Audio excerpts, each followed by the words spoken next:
పట్టుకు ఈ లోగలు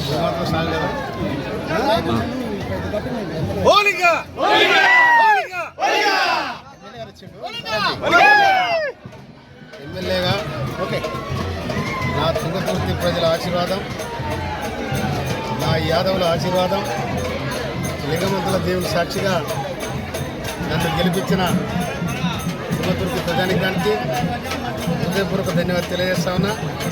నిజంగా ఈ లింగమంతుల జాతర, లింగమంతుల దేవాలయాన్ని నేను దర్శించుకోవడం నేను చాలా భాగ్యంగా భావిస్తూ ఉన్నాను. నిజంగా ఈ పవిత్రమైన ఈ కార్యక్రమం, ఈ దేవాలయాన్ని ఎప్పటి నుంచో అనుకున్నా నేను, కానీ ఎమ్మెల్యే అయిన తర్వాత దర్శించుకున్న భాగ్యం జరిగింది కనుక నేను చాలా సంతోషపడతా ఉన్నా. రాష్ట్ర ప్రభుత్వం ముఖ్యంగా ఈ జిల్లా మంత్రివర్యులు గౌరవనీయులు ఉత్తమ్ కుమార్ రెడ్డి గారు దీనికి 5 కోట్ల రూపాయలు కేటాయించి ఈ కార్యక్రమాలు కూడా వారే ముందు వరుసలు ఉండి మొన్న కూడా వచ్చి వారు దర్శించుకొని పోయారు. గౌరవనీయులు వెంకరెడ్డి గారు మన మంత్రివర్యులు వారు కూడా ఈరోజు వచ్చి దర్శించుకొని పోయినారు. అదేవిధంగా ఇవాళ నేను కూడా రావడం చాలా సంతోషం.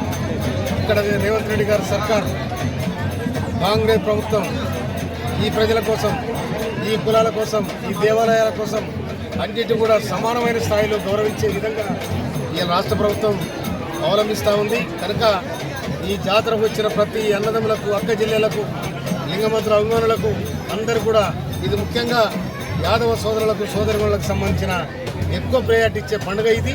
కనుక దాదాపు 6-7 మంది, 6-7 లక్షల మంది ఈ జాతరకు వస్తారు అనేది తర్వాత ఈ రాష్ట్రంలో, తెలంగాణ రాష్ట్రంలో సమ్మక్క సారక్క తర్వాత ఈ జాతర చాలా గొప్పది. కనుక ఈ జాతరను మన సూర్యాపేట జిల్లాలో జరగడం మనకు కూడా గొప్ప ఇది. అందుకోసమనే నేను రావడం నేను చాలా భాగ్యంగా నేను భావిస్తూ ఉన్నాను. కనుక నేను ఎమ్మెల్యేగా రావడం ఇంకా నేను చాలా సంతోషపడతా ఉన్నాను.